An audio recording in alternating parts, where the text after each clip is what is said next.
বাড়ির সদস্যরা বারবার অসুস্থ হচ্ছেন। ঘরের ভেতরে রয়েছে এর কারণ।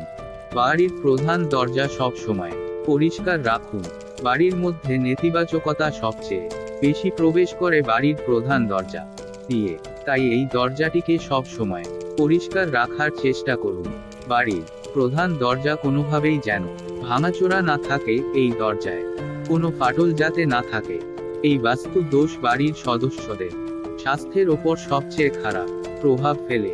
যদি সম্ভব হয় তবে বাড়ির প্রধান দরজায় প্রতিদিন স্বস্তিক চিহ্ন আঁকুন।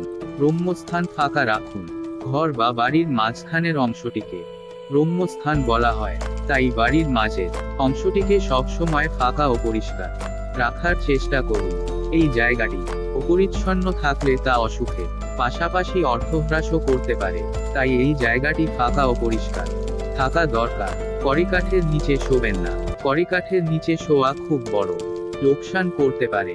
এটি স্বাস্থ্যের পাশাপাশি দাম্পত্য জীবনেও খুব বাজে প্রভাব ফেলে। এছাড়া সব সময় দক্ষিণ দিকে মাথা রেখে ঘুমান। কর্পূর জ্বালান। ঘরের নেতিবাচকতা দূর করতে সকাল সন্ধ্যা কর্পূর জ্বালিয়ে সারা ঘরে দিন।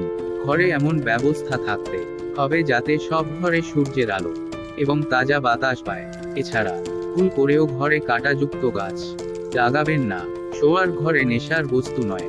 শোয়ার ঘরে কোনো নেশার দ্রব্য রাখলে স্বাস্থ্য বা অর্থের ক্ষতি হয়, তাই এ ধরনের জিনিস শোয়ার ঘরে না রাখাই শ্রেয়। পরিষ্কার পরিচ্ছন্নতা। আশপাশের পরিবেশ পরিস্থিতি পরিচ্ছন্ন রাখুন।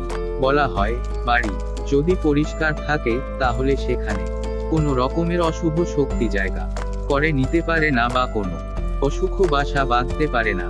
তাই চুল বা নোংরা কিছু থাকলে তা বাড়ি থেকে সাফ করে ফেলুন। গৃহশান্তি ও বাড়ির সদস্যদের স্বাস্থ্য বজায় থাকবে। নিমের ধোয়া। বাড়িতে সপ্তাহে অন্তত 2 বার নিম পাতা ধোয়া দিন।